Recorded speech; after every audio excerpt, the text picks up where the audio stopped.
Dead of Hip Hop Patreon. Look, another 2-for-1, man. 2-for-1 deal. Look, I know we a little backed up, but shit popping, goddamn. Shit popping. We a little backed up. The shit is popping. Hey, what the fuck? Like that. Oh, wow. Oh my god. That was good. But man, look, for y'all, the patrons, the Patreons, however y'all want to call it, DMX is Dark and Hell is Hot. Y'all voted for it, so we gonna do it just for y'all. Exclusive shit. DMX, man, is Dark and Hell is Hot. This album came out like in 98, 99. 98, yep. Man, this was my first year of high school. I was already graduating. I was too, crazy. God. I was a freshman. Yeah. And the reason why this album sticks out so much to me is because I remember the first time I heard this dude, it's like, who the fuck is this? Like, who sounds like what the fuck? And he was so hype. Rough Riders anthem, you know, that shit always started a fucking fight in a club. Or, you know what I'm saying? Like, you hear dum, dum, dum, dum, people start pushing and shit, and then all of a sudden people start punching and shit. So, you know, but the crazy thing about this album, I remember it was just one of my homies that had it. And this CD got passed around the entire fucking school. I remember I used to ask like, hey bro, you got this CD? This CD right here, one of my homies, he had the CD he had got passed around the school. Passed around the whole, that one CD, or you talking about? No, that one CD amongst all of the football and basketball players. Like I'm talking about like JV, varsity. Yeah. We had a freshman team. We had freshman JV and varsity football team. That shit got passed around. And every time I used to hit him up, like, hey bro, man, you got your CD back? No man, this person got it. So I go to that person. No man, this person got it. Damn, bro. Like he said, I was supposed to have it. Hey man, you got the CD? Nah, I ain't got the CD. Bruh, it took so long for me to get my hands on it because obviously during school we would only hear, you know, a couple of tracks, you know, in between this, that, whatever. So I'm like, yo, I need to get my hands on this. And at the time, you know, I wasn't really listening to explicit hip hop just yet. I was listening to the clean version. So this shit was like damn near popping my cherry. I'm like, what the fuck is this? Eventually I got my hands on it. I ain't getting nobody else. I kept that shit. I kept that motherfucker. But man, DMX, dog, like when he came out, I was so blown away because I don't think I ever heard somebody that had so many voices. When he did Damien, Get At Me Dog, Stop Being Greedy, you know what I'm saying? Like like he just has so many joints where he could switch up flows. And then the ad-libs, he was one of the first rappers that the ad-libs stuck out. You know what I'm saying? Because on my way here, I was listening to it and I was trying to think like, damn, what other rappers around that time when I really started like really deep diving into hip hop that I remember ad-libs like that. He was one of those guys that you just couldn't copy. You didn't know where the fuck he was from. He didn't sound regional. This shit got some riding music. I am not even gonna lie. It's been years since I listened to this. Like I don't really have that big of a desire to go back. But shit, when I was cutting it on, bumping that shit in the whip, it brought back some memories. But overall, man, like this album, you know, I even forgot it was 20 tracks. Like I didn't even remember it was that many. It is fucking long. It's long as shit. Over an hour long. That's the only thing that is kind of daunting about this. Because the whole thing, it's not like, I mean, there's some diversity, but for the most part, it's dark. It is. And it's just violence, death, robbing, jacking, the whole thing. Like there's not even like a sense of humor. Like we were talking about Big L before. Yeah, not at all. There's not even like jokes here. It's just like, no, I'm gonna kill you. I'm gonna fuck you up. I'm gonna chop you up. And that's it. I think the biggest switch up in the entire album is How's It Going Down. That's the only one. That shit pop. That shit was super huge. Man. Super huge. That shit was on every Which one was that? That's the slow jam. Yeah, it's kind of like with slow. the girl. Yeah, but wasn't that one just as it was also slow, like, were you about to mention For My Dogs? No, I was gonna mention I Can Feel It. Oh yeah. With the Which the guy, the funny thing about that song is for years, and I mean damn near a decade, I thought that was Nate Dogg. Oh, wow. And when I went back and listened to it the other day, I was like, why the fuck did I think that was Nate Dogg? Yeah, that was a pretty big switch, I thought. It was, but How's It Going Down was the single. Hit, that was a hit. Man, dog, that shit blew the fuck That shit was everywhere. And a lot of these songs at the time didn't sound like they should be radio hits. Nah. You know, but for whatever reason they were. But they didn't want to fuck with him like that. None of this shit they want to fuck with him like that. Like they motherfuckers was gonna get fired if this motherfucker didn't pop, because his style, his music, the content, the beats, everything was counter to what was out and what was popular at that time. None of this shit in the executive's mind should have worked at all. But that goes to show you when you try to sit behind a desk and try to dictate what culture is and what a pop, like you can get the shit so twisted. Sometimes people need some shit like that. Need that grimy, crazy shit. Need that anthem shit. Need that get hype shit. You know, like what he was doing. And the shit blew the fuck up.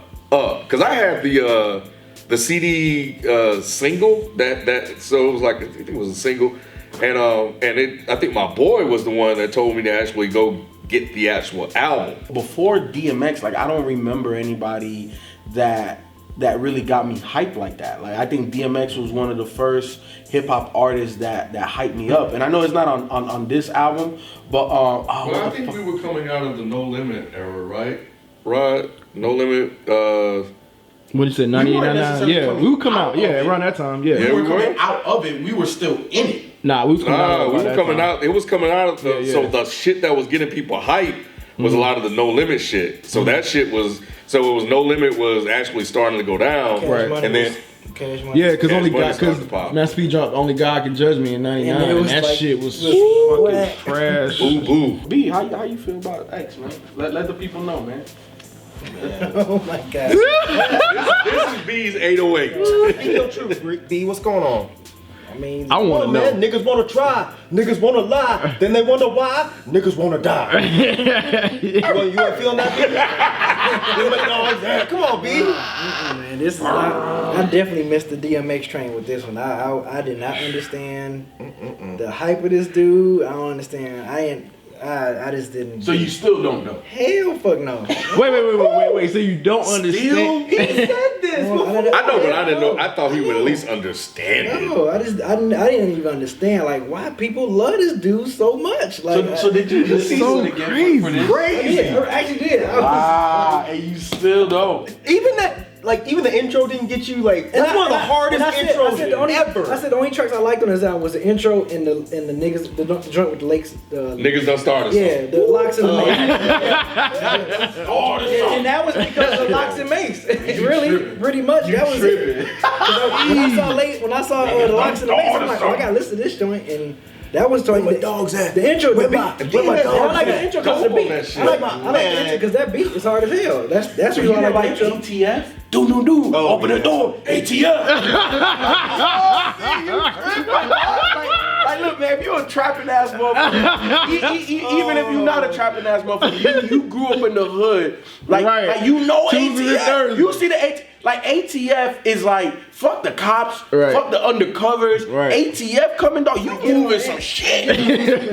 He's from Detroit. I think I he get all knows about that, the but DMX as an MC just didn't move me not one bit. But sometimes it's not necessarily. I mean, okay, understood.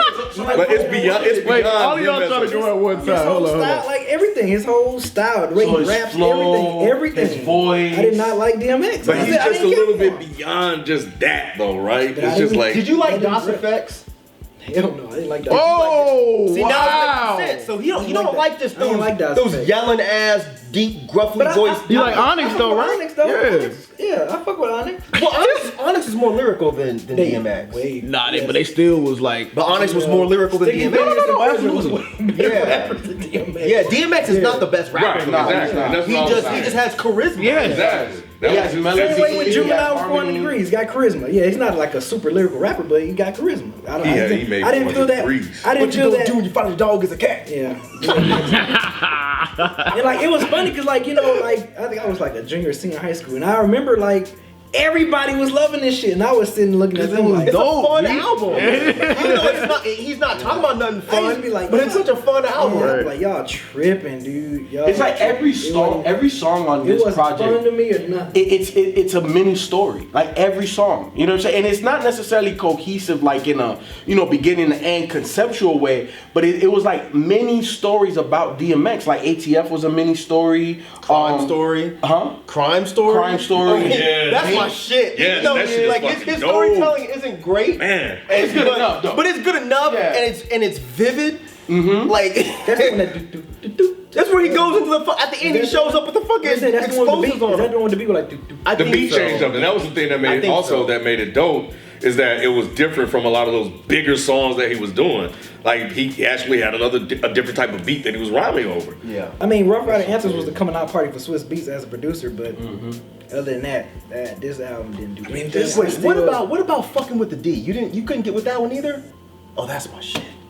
I don't give a fuck about y'all niggas. Ain't doing nothing. Ain't doing nothing. You can pretend it's about Detroit.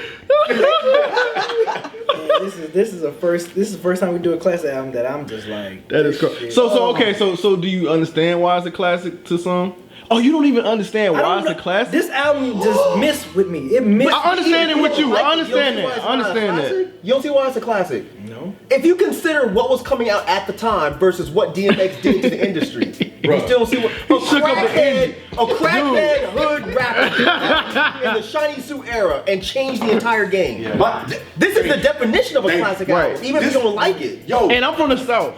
We was bumping that shit in the South, bro. It was big. Like that made sense because it didn't sound East Coast. I understand, but we wasn't listening to that shit. We wasn't listening to DMX. DMX could have been from the South if you really think about it. Like Rough Riders Anthem, that could have been from the South. But he still have a regional sound, Right. And if you think about Swiss Beats being here, you can kind of see why he wouldn't, have like a sound that sounds, New Yorkish. But but he would say like New York slang though, shorty and get at me and stuff like that. Like we didn't say that shit. Yeah, but that shit wasn't relatable. New York didn't have anthemic songs like fucking Rough Riders Anthem. That was a Southern thing from what I can remember. Not at that time. Well, I was just saying the slang. Well, we knew he was New York. Like, I didn't know. We did. This motherfucking shit started a fucking movement, like damn near no other. Rough Riders became such this huge ass fucking thing, up there with Jay-Z and fucking Rockefeller. Like this motherfucker, like fuck it. Rough Riders fucking was running radio. DMX just came in like gangbusters, and it was just him. Right, and he took Rough Riders Anthem and made it a movement, right? And then he launched the career of Eve, Dragon, and Swiss Beats. You know what I'm saying? And he helped to further the locks. You can actually argue that DMX killed the shiny suit era. Like, you can say that. Like, cause he brought that edge and roughness to it, and people were like, all right, fuck that shit. The Locks rebelling against the shiny suit shit. They were like, nah, we want to go do this shit because this is our style. Exactly. This is what we want to do. We want to be grimy. This is who we are. We fucking grimy, artists. Beaches of Eastwick, that type of shit. What 50 did to the industry at the time, like DMX did the same thing before 50. Without DMX, no 50. B ain't trying to hear, bro. I mean, I'm not trying to like it. I'm not protecting, that's a good point. I'm just saying, like, to say this is a classic, it's definitely a classic. Like, it checks every box. Granted, again, he's not the most lyrical rapper, but not everybody has to be that. So, Mike, let me ask you this though: do you think that it influenced other like sounds and stuff like that people take from DMX? Hell yeah! I think damn near anybody that. Like, because I remember in this year, what was on the radio was all, to me, at least, was just a bunch of bullshit. It was only for a minute. But DMX, he tried. Shit was scary. He tried. Shit was scary again. And, DMX was, one of those rappers who was real. Like, he wasn't fake. He wasn't a studio gangster. He wasn't anything like that. This dude, man, I don't feel like you can logically deny what he did to the industry. And then this dude would have prayers on every song, on every album. Every album he would have toward the end of the song, he would start praying this shit. Not only that, he dropped another album the same damn year. That came out the same year? Yes. Yeah, Flesh in My Flesh. Flesh in My Flesh. Came out later in that year. Hey, This dude. you gotta get that man some. You gotta get that man a little bit of respect, man. Come on. The thing that I don't get from B, because obviously we've been doing this a long time. We kind of understand each other's musical taste. And it's like, again, DMX isn't the most lyrical or the best overall rapper, but he's good enough at every box. You know what I'm saying? Yeah. And he switches up the beats, his production, and his flows, the stuff he talks about. Even though it's grimy, he gives you different stories about grimy shit. They're all different. It's like he's not repetitive to me. You know, at the beginning, the first two albums didn't feel repetitive to me. You know what I'm saying? Like tell me what songs on this joint right repetitive. here. The beats are not, maybe. Yeah. He's repetitive. Okay, so what on here in terms of, I guess, the songs themselves? Because Damien is different from Stop Being Greedy. Okay, but it's not that different from Get At Me Dog.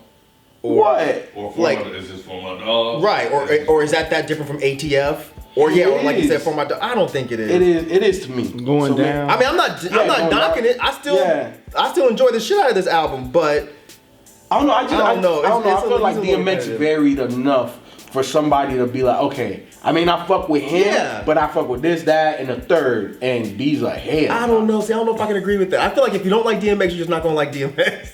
I can't see somebody being like, well, I like this song and this song, but not. But you know what? Look, as long as I've been listening to DMX, B is the first person that said, nah, Me too. I don't like him. Me too. Like, you're the first one, bro. Even the most Everyone nerdy tell me rap that. backpack dudes I Everybody know. said it. Like, you the first person that I know they don't like that album. I'm like, yeah, I can see not liking it. You're the first person I've met that's been like vehemently no. Oh, yeah. Fuck this album. Like even the nerdiest DMX. of rap nerds are just like, yeah, DMX is cool. Yeah. Nah, B said nope. Wait, you know what? You don't even like X is Coming? 1, 2, X is coming for you. 3, 4, It's so better corny. It sounded so corny. 5, 6, But you know what it's from? That's like my favorite shit. That's so cool. It was. Corny, the way he was rapping it. So you thought it was corny even back then? man, Like in high school, you thought that was Yeah, corny? I didn't think he was that good. I didn't think he was good. I'm like, what? Why y'all like What were this your guy? boys saying, man? They was like. I know they liked it, but Yeah, they was like, oh, nigga, you tripping. That's funny though. So you never just thought like maybe I am like at no point you like maybe I am tripping? Oh man. See, that's why I respect B. Why would you be like, no, I'm tripping because everybody else? Because that happens to everybody. Like you make it does. No, it doesn't. You go back. Yeah, that happens to me all the time. Like, okay, maybe I need to give it another listen. That happens all the time. Give another listen, but you actually change your mind. Like, oh yeah, maybe I'm tripping. It's not even like tripping. Like I might not change my mind that much, but it's like okay, all right, I can see or whatever. B is just like you said. It's just like vehemently no. Yeah. I get what you're saying. Yeah. You can understand a lot of shit even Right. if you don't fuck with it. Right. You know, but we're talking about B-Dog. I know. I'm Yeah. just saying. That's what I'm saying. It's different. B is a whole other. That's what I'm saying. It's different. Yeah. I was telling people like y'all tripping. Everybody was loving it. Like, damn, B, you the first person I ever saw that. I'm like, well, I guess I'll be that first person and that only person because this album did not do nothing for me. This is the first time that I look at B like he crazy as hell. But it's the only time. There's rappers that you're just like, I don't fucking get it. I never will. Yeah. It got You can't be that damn positive. No. It's like it's not about being that positive. It's about like okay, well. I can acknowledge that I have an unpopular opinion, okay, and I can see why y'all may like it. Is all I'm saying. Lil Yachty, you understand why people like that shit. Yes, the same reason I understand why you like it. You didn't say you necessarily like it for yourself. Don't give me. No. You said you out understand here. its purpose, and that's the same approach that I would take. I would never purchase a Lil Yachty album, Right, but I but you get understand why why the people like kids it. would like it. Yes. Yeah, definitely. This is a classic, man. Personally, it brings back a whole host of memories. But just like the guys were saying, man, DMX came in at a time where everybody was shiny sued and trying to get a commercial sound. Like that commercial sound, that proverbial commercial sound was being established. And DMX said, fuck all that. I'm gritty. You know what I'm saying? He just came with a whole different vibe. And obviously he charted. He was able to get on the radio. He was able to break the mold. And he did it as unique as possible for the time frame. So definitely. And even if you cut this joint on now, it only sounds dated because we know when it came out. You know what I'm saying? But Swiss Beats didn't have any particular sound. You know what I'm saying? So it doesn't sound regional. It doesn't necessarily, to me, sound super old. It doesn't sound 2018. But you kind of don't know what or where this came from. What it did to the industry, even though it didn't last that long, the fact that he shook up the whole industry really by himself was incredible. And yeah, it doesn't have to be lyrical, because he's definitely not the most lyrical rapper. And I can certainly see why he would turn people off. We give him B shit, but I completely understand why people be like, I'm not fucking with this. To me, it's just a fun album. It's not something I listen to regularly, but when you put it on, I feel like you feel every note through your body. Like you just start getting hype. And there wasn't really that many rappers at the time that were doing that. And he definitely shifted the industry towards that just for a minute. So, yeah, this is definitely a fucking classic album to me. I mean, he changed the industry, man. Like, he created a movement. He became this huge guy, and then there was Eve and Dragon and Swiss Beats, who went on to make classics himself. And Eve went on to become, you know, a TV star. Like, it was a wave of DMX. He fucking got the locks from Diddy. Like, people were following this dude, man. And it was just freaking nuts. Like, this thing became this massive thing that became a signature moment for a pocket of time in hip hop. When you tell the story of hip hop, you cannot tell the story of hip hop without DMX and without Rough Riders. And then he put out a compilation album. Man, yo, this is definitely a classic, and it started here. It started here, and it's, you know, like everything that they said, it went counter to what was out at the time. At a time when people didn't even think this shit would work, and it did. Why is it not a classic? I mean, everything I already said. I mean, so it's not because of those reasons. I mean, what do you mean? Yeah, like, why isn't it a classic? I didn't get it. I missed the train. I missed the DMX train. I missed it. It went long gone. I'm glad I missed it. It just didn't connect with me. This was an album that just did not connect with me at all. I didn't like it overall. I didn't like his rhyme style, his rapping style. Like I said, intro and the niggas that started something just for the Locks and Mason, and the beat for the intro was dope as hell. Other than that, I mean, that's the best you're gonna get from you. Two songs on there. This whole shit. This whole shit that I was like, oh, okay, this intro beat's dope as hell. And then I saw the Locks and Mason, they fucking ripped their joints, and that beat was hard as hell, but that was about it. But this is nowhere near classic. This album is gonna be far gone away from me. Far away. I'm not listening to this no more. I don't care for this. I never understood the wave. I never understood why people go nuts over this album when it first came out, because I was looking at them like they was fucking crazy. And like, what the fuck are y'all hearing? Because I'm not hearing the same shit y'all hearing. So. That's crazy.